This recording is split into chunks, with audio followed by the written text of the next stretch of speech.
वेद उपनिषद पुराण शास्त्र पर समग्र विश्व में पूजित आम देश भारत। जोग और ध्यान देश होउछि भारत, जेउठारे शांतिर दूत गौतम बुद्धंकर जन्म। ज्ञान हेउ कि विज्ञान सबुथिरे आगरे, विविधता भितर एकतार निदर्शन होउछि भारत। बहु उपादान गढ़ा एहार कला संस्कृति, जो भारतर दीर्घ इतिहास, अद्वितीय भूगोल एवं सिंधु घाटीर प्राचीन सभ्यता सामिल। एक सशक्त समृद्ध देश भाव में चारिआडे परिचित। भारत हेउछि पृथ्वीर सबुठारु बड़ गणतांत्रिक देश। भारतर संस्कृत भाषा पृथ्वीर सबु भाषा ठारु प्राचीन भाषा भाव में परिचित।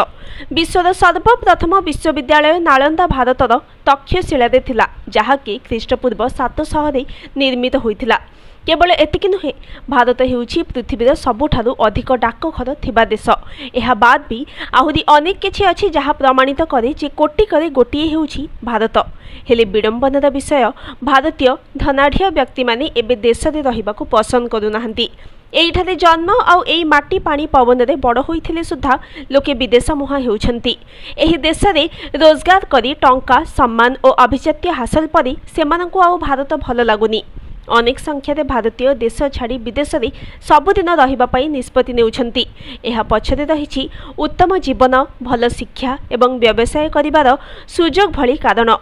एक सर्भेरु जना पड़िछि अमेरिका, ब्रिटेन, ऑस्ट्रेलिया, कनाडा एवं यूएई सेमानंकर प्रिय स्थान होई परिछि। प्रतिवर्ष प्राय 25 लाख भारतीय अन्य देश को प्रवास करती। एक सर्वेक्षण जना पड़िछि जे बहु संख्यक धनी भारतीय विदेश में बसवास करने को चिंता करुछंती।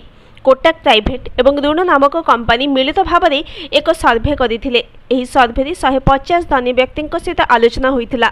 एथिरो जना पड़िछि जे देश में अति कम रे 22% धनी लोक एबे विदेश में बसवास करने को चाहुछंती। विदेश जीवार अनेक कारण रहिछि। किछि लोकंक अनुसार विदेश में जीवन शैली उन्नत, परंपरागत रूप से कम शुल्क, आर्थिक अवसर, राजनीतिक स्थिरता आदि कोटिपतिंकर देश छाड़िबार मुख्य कारण।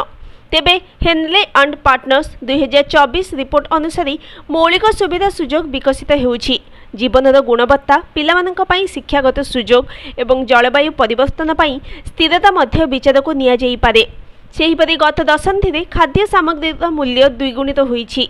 तेबे कौनसी भी देश में अत्यावश्यक सामग्रीर मूल्य वृद्धि और ह्रास साधारण, किंतु जेतेबेले लोके अनुभव करती जे सेमानंकर आय सहित वृद्धि पाउतबा मुद्रास्फीति को पूरण करने कष्टसाध्य, सेतेबेले सेमानंकर चिंताधारे परिवर्तन आसी थाए।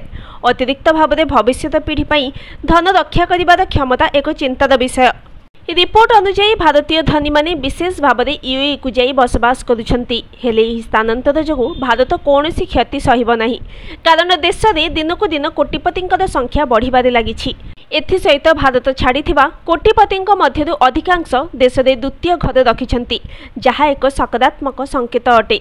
रिपोर्ट अनुसार चीन, ब्रिटेन एवं भारत परे बहु संख्यारे कोटिपति विदेश जाइथिबा देशगुड़िक हेला दक्षिण कोरिया, रूस, ब्राजिल, दक्षिण आफ्रिका, ताइवान, नाइजेरिया एवं वियतनाम।